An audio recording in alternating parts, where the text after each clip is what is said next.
Talk Radio 77 WABC. I love you, you love me. We're a happy family with a great big hug and a kiss. Oh, I hated Barney having to watch that when my son's growing up.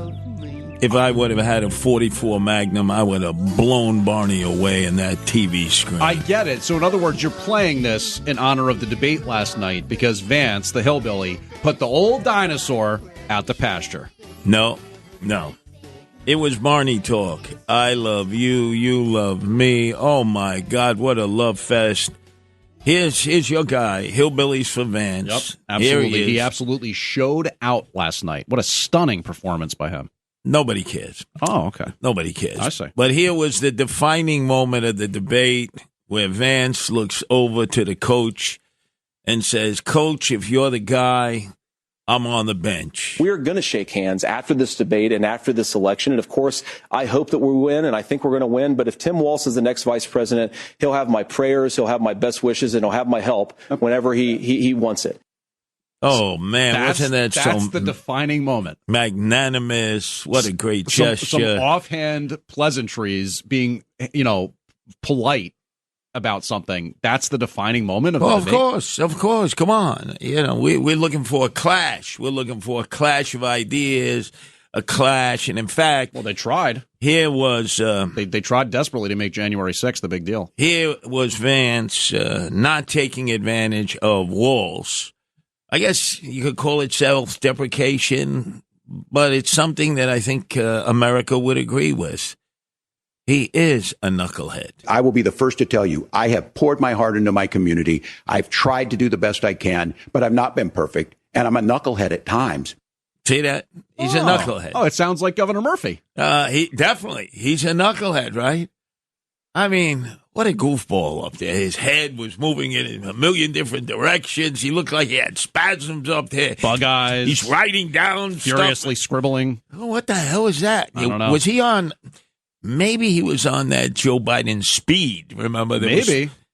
This guy doesn't need it. Body language experts just say basically he was very nervous. Extraordinarily nervous, but he wanted everybody to know the following. I'm a knucklehead. I'm a knucklehead. I'm a knucklehead. I'm a knucklehead. Exactly. America does not disagree. You are a knucklehead. He's a knucklehead. I mean, imagine, sometimes I am a knucklehead. Yeah. I'm watching it and I'm saying, not only are you a goofball, but you are a knucklehead. I agree. But, I mean, a knucklehead, I don't know. I guess that's a catch-all term to an extent. But if I remember correctly, they were more or less pressing him on whether or not he was in China during the Tiananmen Square standoff. And then he said, oh, well, I may have misspoke. I guess maybe I wasn't. I'm a knucklehead. Exactly. But hey, we agreed, right? We concur. Could I hear that one more time? In his own voice, as he said it 4 times during the debate. I'm a knucklehead. I'm a knucklehead. I'm a knucklehead. I'm a knucklehead. No, nobody disagreed. Right. By the end of the debate, we said, absolutely. There's no, but you know something? Not one vote will change as a result of what occurred last night at the CBS studios. Not one vote. Probably true. This is all hopefully for the future of both. If they had an outstanding performance, they might be considered in the queue the next time there's a presidential election. What's the future for Walz? Coach. Oh, okay. Maybe the Minnesota JV Gophers team? No, the Minnesota Gophers, right? Remember, he blocked traffic on the way out. He flipped a bird to the University of Michigan's fans. Come on, that goes a long way with the Gopher fans in Minnesota. Goes a long way. So there is still life after losing as vice president. He could become the coach of the Minnesota Gophers football team. Now, from that to what has been my promo from this morning. Yeah, I heard that. Going back to last night, the gathering for the Katsimatidis affair, honoring their son and his soon-to-be wife. Mm-hmm. It's great gathering. Mm-hmm. And I decided I didn't want to talk politics there because everybody was coming up to me. That's gracious, yeah. For a variety of reasons, talking about the mayoral race. Not the time, not the place. This is a great family.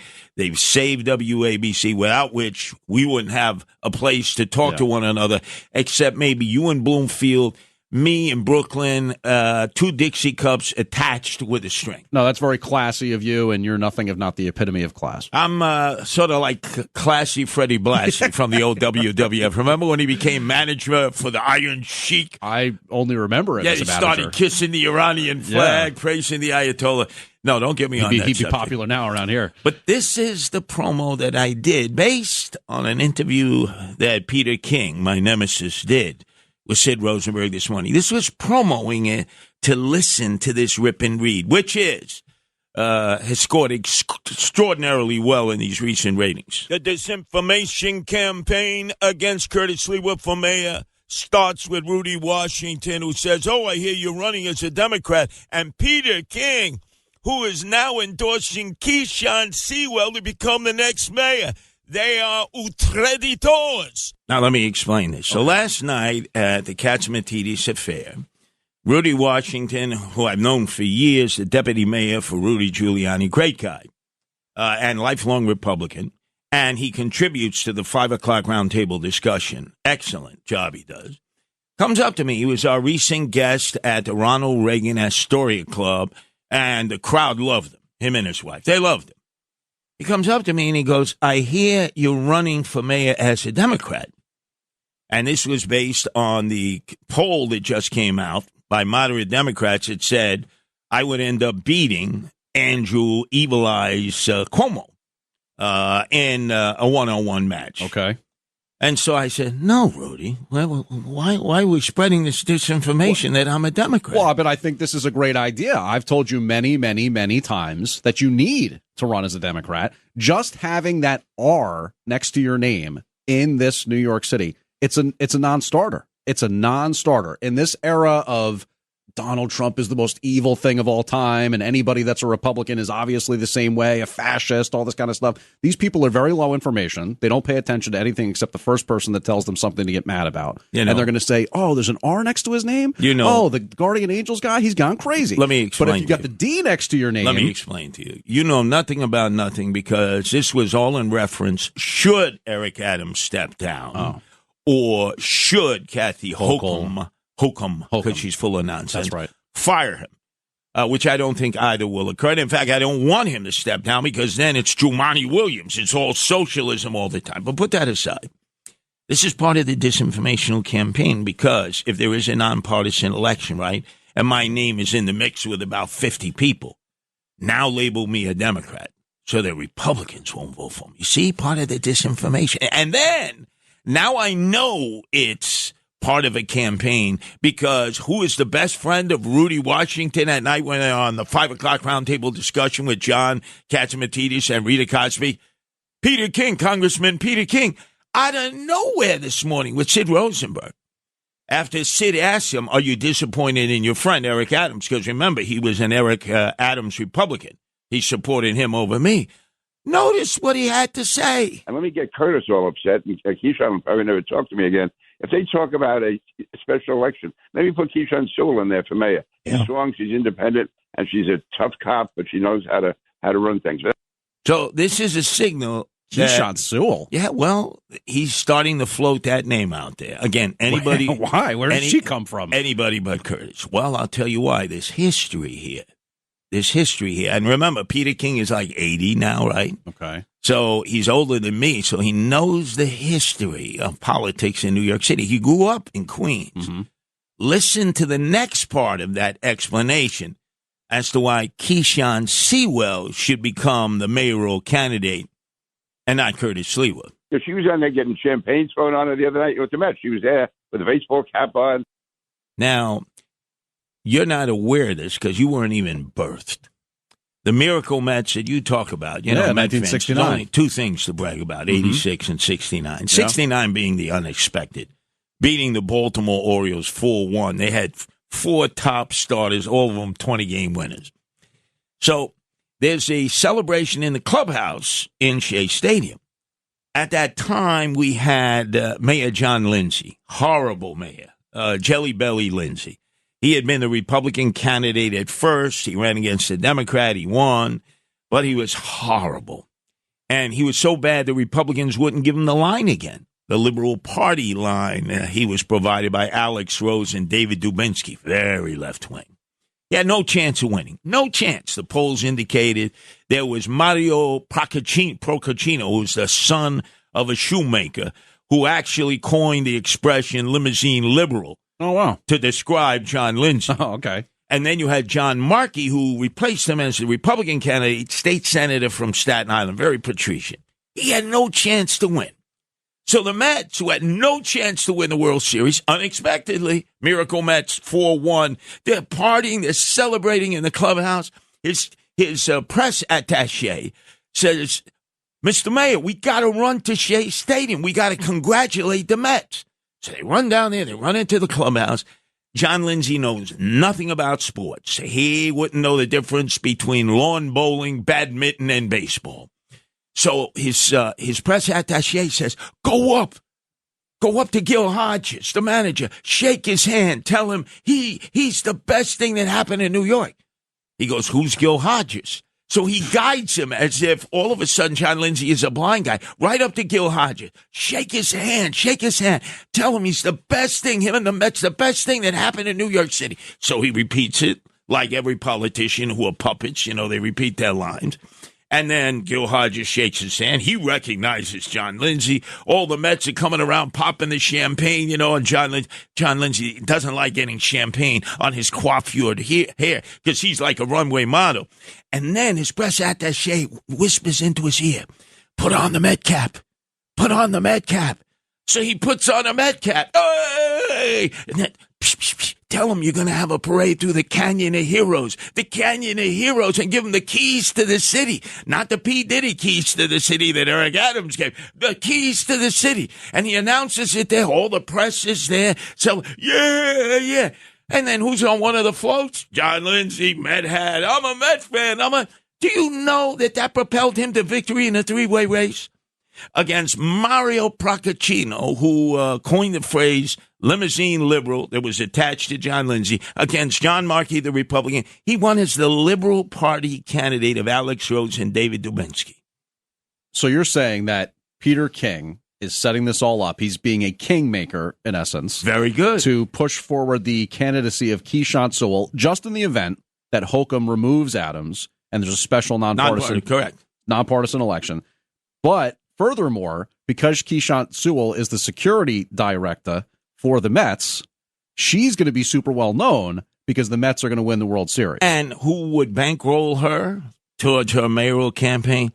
The billionaire himself, Steve Cohen. Who wants the casino out there. Oh, that's a good point. You see, Peter King, I know you're listening. I got this all figured out, you backstabber. So you're saying that in this scenario, yes, it's either you as mayor or Keyshawn Sewell as the mayor, but the Mets win the World Series? Geez, that's a tough choice. Look, the other day when you were ready to throw your Mets under the bus because first they were behind, then they were ahead, then Diaz failed them coming out of the bullpen. You said he wasn't going to. You said it's fine. It's 2 outs. It's 2 outs. It's fine. And you had panicked. Here we go. The Mets again. Atlanta, the whole thing. And I hate the Mets, right? You know that. I do. But I could see in the look of Carlos Mendoza's eyes, your manager. I wish we had him. He was our bench coach. We said bye. Anyway, the point was I could tell you won that game. You went to the Brew Crew Stadium yesterday. The Brewers had beat you, horribly before you went to Atlanta. You won. So what are you seeing in Mendoza's eyes for the next couple of nights? Philadelphia. You think it's going to happen? Oh, look, all fans want to see the Philadelphia Phillies versus the Mets. They hate one another.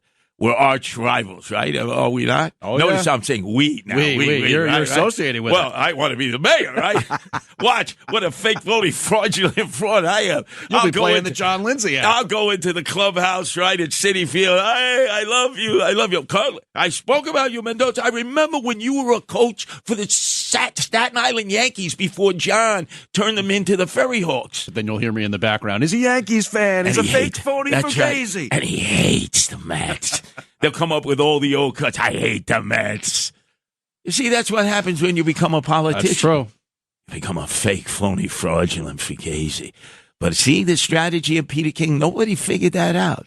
That means Nassau County is going to try to influence this election. Hey, there's a border that separates Franklin Square, Long Island from Queens. Abide by that, Peter King and Nassau County GOP. Mind your business. You know what, Flippin? I've been nice to you about the Mets. So get the hell out of here right now. It's the Rip and Read. Talking about featuring Curtis Sliwa. Talk Radio 77 WABC. Curtis Sliwa. Curtis Sliwa. Rip and Read. Check this out. This is the Rip and Read featuring Curtis Sliwa. Talking about Now to the Bernard McGurk studios of 77 WABC and Curtis Sliwa. This is the Rip and Read.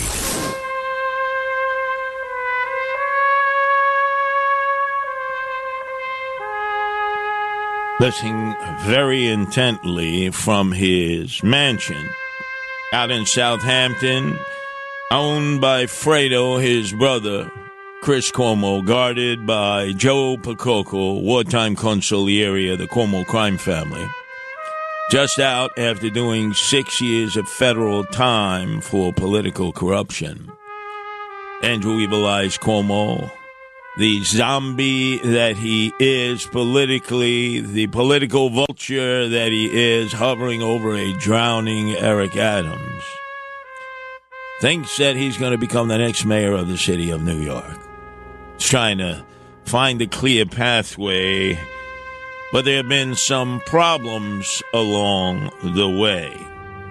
So let's hear directly from the resurrected, rejuvenated guy, Andrew Evil Eyes Cuomo, King Cuomo II, the son of Mario Faccia Bruta Cuomo, King Cuomo I, who thinks he's going to become the next mayor. First of all, I'm not fuzzy. I don't want to be fuzzy. I don't even know what fuzzy means. I'm from New York. We don't have fuzzy in New York. That's for sure. But then there's a problem that he has with ladies, especially women who will never forgive nor forget that he was Governor Perv, charged by his own female employees with sexual harassment, and how he would joke about he was the love gov. Love gov? I've always been a soft guy. I am the love gov. I'm a cool dude in loose mood. You know that. I just say let it go. Just go with the flow, baby, you know. Yeah.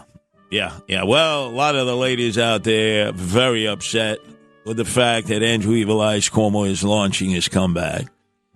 And all of a sudden, a wrench has been thrown into his resurrection.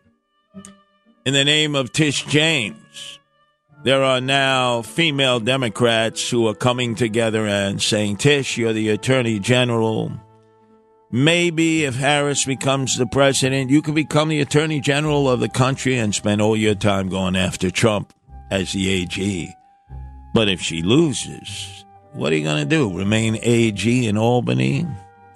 Or how about running for mayor and taking on your nemesis, Andrew Evil Eyes Cuomo, who used to be your friend, who is the one who chose you in a crowded Democratic field of candidates to win that AG primary that put you side by side with him, and then she took him out. Well, she hasn't said no that she isn't running. So that poses a huge problem to Andrew Evil Eyes Cuomo, and probably the biggest was the unexpected poll that was done of moderate Democrats where my name was included. There was Andrew Evil Eyes Cuomo, Brad Lander, Maya Wiley, and I won the poll. 61%.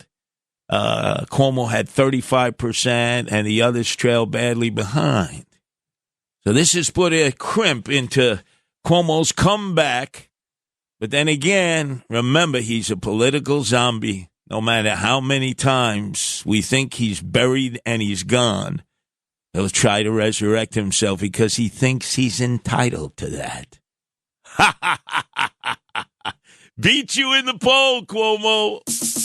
Check this out. It's the Rip and Read featuring Curtis Sliwa. Talk Radio 77 WABC. Talk Radio 77 WABC. Talking about This is the Rip and Read featuring Curtis Sliwa. Now to the Bernard McGurk studios of 77 WABC and Curtis Sliwa. people will steal from their mother. People will rob their own brother. People can't even walk the streets because they'll never know in the world they're gonna meet. For that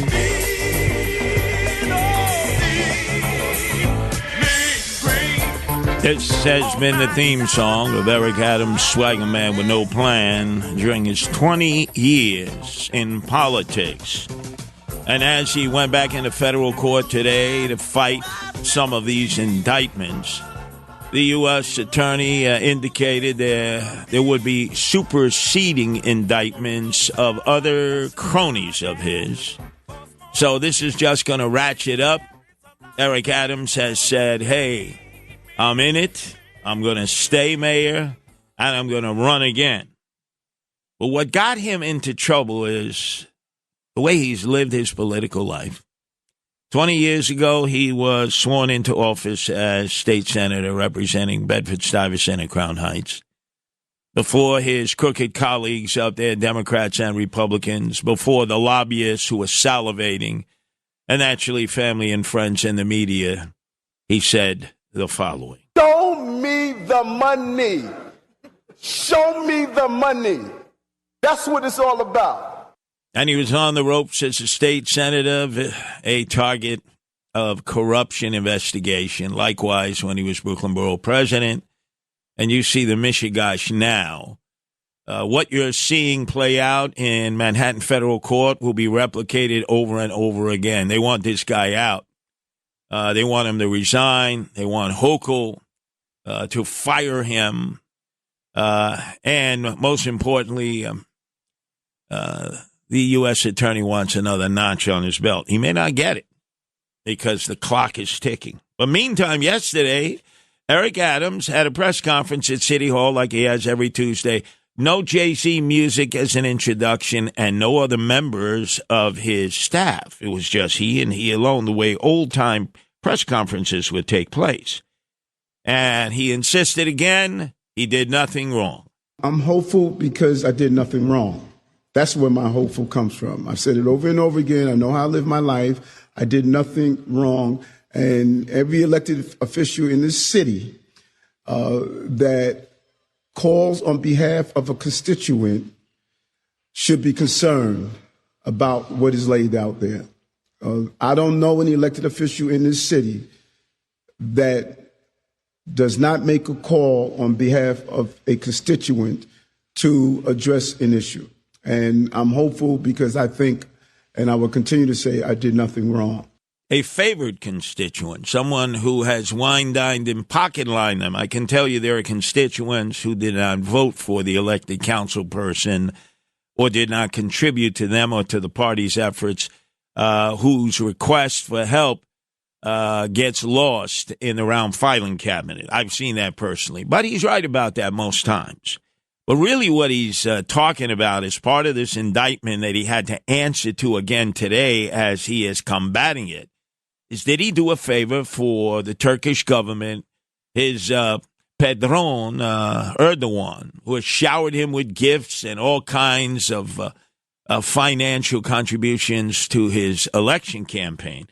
Did he do a favor when they wanted to open up their embassy across from the United Nations, which is a towering skyscraper, without having the proper FDNY approval? So he doubled down on that. Every elected in this city feels calls from constituents,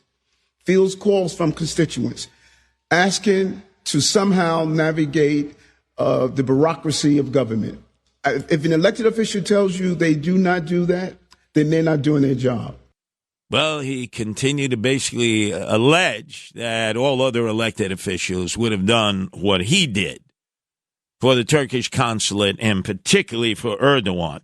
Then a local reporter asked him, hey, your legal defense fund is going to be running dry at this rate. You got Alex Spiro, he's your hired gun. You got McGuire and his legal team defending you, billable hours. You got $1.5 million to work off of that. That's going to be depleted quickly. On your legal defense trust, now that things are in court, are you burning through cash in there very quickly? Are you concerned about running out of money? And this was the swagger man with no plan, Eric Adams' answer. I have legal bills, and I'm going to pay my bills.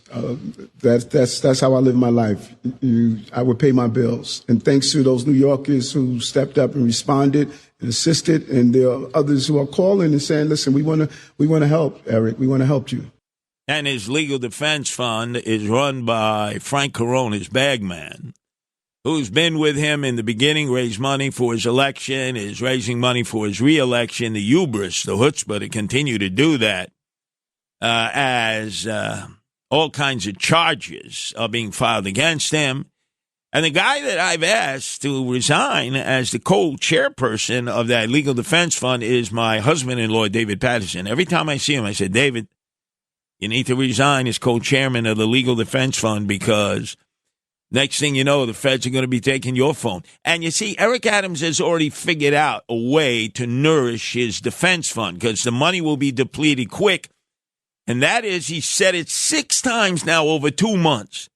He's writing a book in the middle of this crisis. He's following the path of Andrew Evil Eyes Cuomo, who during the lockdown and pandemic had his staff write a book so that he could get $5 million. The best picture of that legacy is when y'all all read my book. You're not going to believe what life has been 2 years and 10 months. This is going to be a bestseller. Get that best bottle of wine that you have. And those of you who are into cannabis, you can roll a joint and just sit down and read my book because you are going to be really amazed what life has been for 2 years and 10 months. Man, is he shilling for a publisher or what? This is the 6th time he's mentioned he's writing his book. And I guarantee you, he ain't sitting down there with a quill pen or with his son Jordan writing the book. I bet you there are staff members working on city time doing it. Just like Andrew Evil Eyes Cuomo had staff members on state time writing his book that made him $5 million. Then he was asked about his very dear friend, Timothy Pearson, who, quite frankly, out of all the people who've had their phones taken, their files taken by the Eastern District, Southern District of the Department of Justice, the FBI was the least known, but the most corrupt, without a doubt. He has resigned, and the way his resignation came about was not through a one-on-one conversation with his friend for life, Eric Adams. They came out of the academy together. Timothy Pearson was actually his ranking officer in the police department. That's how they got to know one another. It was Frank Corona, again, the bagman, the fixer, who approached Timothy Pearson and basically, like right out of Goodfellas, said to Timothy, we could do this the easy way or we could do this the hard way, huh? And so the letter of resignation was written up, signed by Timothy Pearson. His last day will be on Friday. I'll bet you on Friday, right? He might literally get arrested and indicted upon his last day in office, but we'll see. We'll see. I have no confirmation of that fact.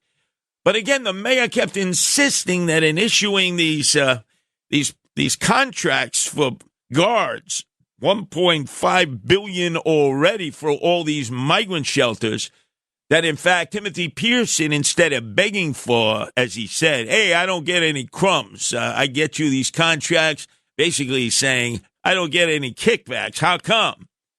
That he actually saved the city of New York millions of dollars in that process. We give you complete analysis of those dollars that were saved, millions that were saved based on the renegotiation of contracts. We get that for you. Again, Nancy Sliwa did the deep dive on this. They were issuing contracts, $195 billable. You had to be a high-end private security company. You were billing at $195 a security officer. Security officer gets paid about $25 now with a living wage. Figure the company like Arrow that has a no-bid contract, huge company. It's getting about $25, $30 per guard for themselves. Then you had this company, Garner in Texas, that was somehow consulting and getting like a piece of the action. I have no idea why it would be going to a Houston company. And then out of the $195, so much of that left over per guard. The question is, where did that money go? And you better believe the feds, the Eastern District and the Southern District, are all over that. And it was Nancy Sliwa who broke that story long ago on this Rip and Read. More details coming up. Then the swagger man with no plan, Eric Adams, was asked, gee whiz, why do you like to travel so much? Why do you like to travel? I wanted to make sure that I saw the globe. And so some people looked at that and say there's something suspicious. Why does he want to go to these different countries? Because too many children that look like me believe the globe is in 1 square mile of their home. And I want to constantly remind them that the globe belongs to them. No problem with that. You could have been a steward, on a plane. You could have been a pilot, Eric Adams. You could have traveled the world, joined the military. So many different ways, been a traveling salesperson. Hey, let's face it, he's a good salesperson. He sold people on the fact that he would be the best mayor the city could have, both in a Democratic primary and in a general election. He sold them wolf tickets. He would have been a great traveling salesperson. He could have seen the world. It's how he saw the world on our dime, the taxpayers' dime, and getting wine dined in pocket line by as many as 6 countries. Remember, we're only talking Turkey. There's Azerbaijan, which he can't even find on a map. There's Israel when he went to the Golan Heights and said he'd like to retire there. Can you imagine if he were there right now, he would see the rockets flying back and forth between Hezbollah in southern Lebanon and Israel. There was Uzbekistan, Tashkent that he went to, Red China. Boy, that's the next pending indictment with Winnie Greco, his fixer, a registered agent for the Red Chinese. That one is going to blow up big time. And, of course, it's because he wanted to be a globetrotter. No. He said you wanted to get wine dined in pocket line. Then a local reporter asked him about the lifeline that President Donald Trump threw him the same day that he was initially indicted. Former President Donald Trump has come to your defense, saying he predicted your indictment after you spoke out about migrants in New York. Do you welcome his support? And so Eric Adams did not do what most Democrats in New York City would do, which is say, oh, he's responsible for chaos, for anarchy, for disruption of democracy. No. He basically gave that a yellow light. I wouldn't say it was a green light, but a yellow light. I welcome support from every American. No matter where they are and who they are, I welcome support from every American, that those who know me and know how I am, and those who are just reading up on this. So every American in this great country, I welcome support from. Try to take that, Justin Ellick, as a yes. So he has the towers of power, and how ironic, years ago on the boardwalk of Atlantic City, the three amigos used to own that town. There was Al Slim Shady Sharpton. There was, isn't it great to be an American? Don King, who I believe is suffering from Alzheimer's, dementia down in Florida now. And of course, the hotel owner, casino owner at the time, Donald Trump. They were like 3 peas in a pod. They were inseparable. And now Al Slim Shady Sharpton has risen up and said he wants a black summit to discuss why is it that Eric Adams, they're trying to force him out, when in fact Bobby Menendez was able to continue to serve as the senior senator of New Jersey. He was removed as the chairman of the Foreign Relations Committee, very powerful, after he was accused of being a foreign agent for Qatar, Egypt. He was found guilty of that. As you saw, the evidence, the gold bars, and the cash stuffed into his customized jackets in the Englewood Cliffs house of his Armenian grifter wife. once he was found guilty, he soon thereafter resigned from the U.S. Senate. So our Slim Shady Sharpton is saying what's good for the goose is good for the gander. If Eric Adams is found guilty, eventually when this case comes about before a jury, well, if he's found guilty, yeah, he should resign. But the reality is, and I've been telling you this consistently, Eric Adams lights candles every night that Donald Trump becomes president. Because if he's sworn in on January 20th, every U.S. attorney in America must submit their resignations. That would be Damian Williams, who is the sharpshooter. I mean, he is an aggressive inquisitor and prosecutor. He would have to submit his resignation. Trump would accept it because Trump wouldn't want this guy going after his cronies when he's president. And this case might fade away. Or if it ever did come to trial and Eric Adams took a plea or was found guilty, a universal plea for all of his cronies and sycophants, toadies, and lackeys, he's banking on the fact that by not saying anything negative about Trump, he hasn't said anything negative in a month of Sundays, he might get a commutation of his sentence or an out-and-out pardon. Now you know the entire story, as only Curtis Sliwa can tell you, who's got rats everywhere feeding me information that I bring to the most powerful radio station by day, coast to coast, WABC, and the most powerful radio station in the world at night, WABC. It's the Rip and Read. Talking about featuring Curtis Sliwa. Talk Radio 77 WABC. Talk Radio 77 WABC. Talking about this is the Rip and Read featuring Curtis Sliwa. Now to the Bernard McGurk studios of 77 WABC and Curtis Sliwa. Bum, bum, bum, I ran.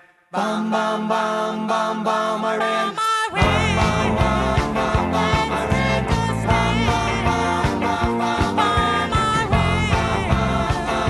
I ran. My country's got a feeling really hit the ceiling. Bum, I ran. Well, we're not considering it, not the Biden-Harris administration or the Pentagon, but BB is like on fire.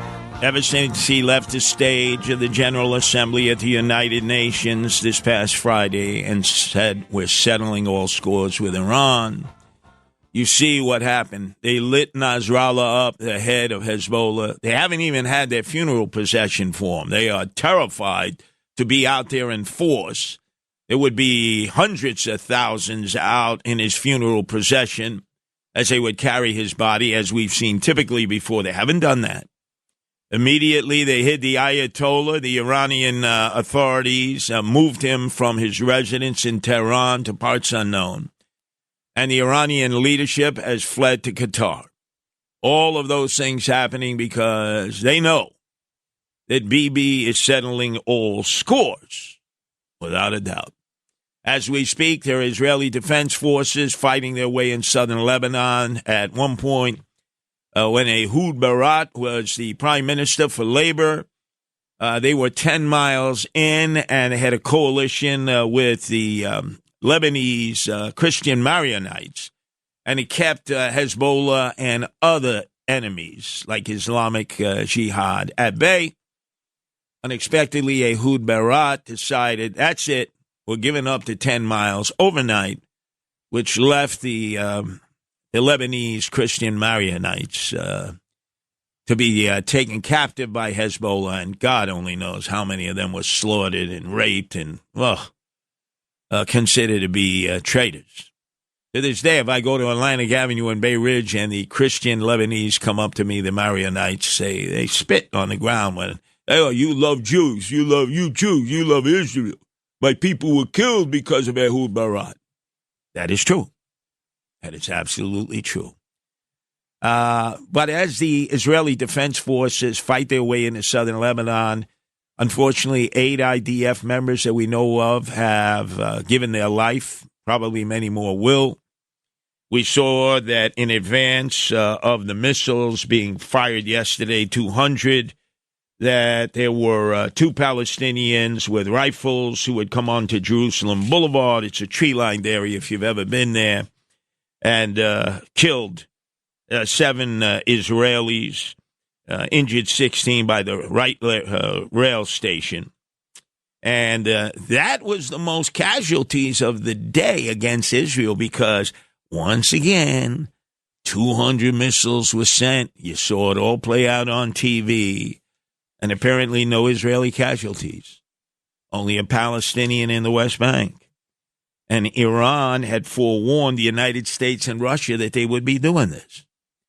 Remember back when they did this originally in April? The same thing. That time they sent 300 drones. They sent ballistic missiles. We watched it play out on TV. And all they ended up doing was killing a Bedouin young girl from the shrapnel in the Negev desert. So you got to say to yourself, every time Iran wants to score points with its own constituency, and in the Persian-speaking and Arab-speaking world of Shias and Sunnis, they send over all these missiles, but they let the U.S., Russia, and everybody know first so that we can knock them out of the sky along with the Israelis. I'm thinking back July 19th, the Houthis sent a drone on their own. There was no forewarning. They struck a Tel Aviv apartment building. One Israeli died, 10 were wounded. So it's all about posturing. It's just like chess. It's like, is Iran really serious with these attacks? Hey, look, I wouldn't want missiles going over my head and depend on the Iron Dome and the Arrow missiles to take them out of the sky. But these are two major attacks, and little, if any, damage has been done. And in both instances, the Iranian leadership has forewarned the United States and Russia, who then obviously warned Israel. So this is extraordinarily interesting. The Ayatollah is hiding out in parts unknown. The rest of the Iranian leadership apparently is headed to Qatar for safety because that's considered like the Switzerland of the Persian Gulf. That's where everybody negotiates. I'm not buying all of this, ladies and gentlemen. To be continued as we're on the cusp of the Jewish New Year, Rosh Hashanah. Janine Pirro here for Colonial Metals Group. Colonial Metals Group helps Americans protect their future with the most trusted store of wealth in human history, physical gold and silver. If you're retiring or retired, go to colonialmetalsgroup.com/Pirro for your free Janine Pirro Colonial Metals Group Retirement Protection Kit, or call 800-965-8004. 800-965-8004 now to receive a free home safe and up to $7,500 in free silver.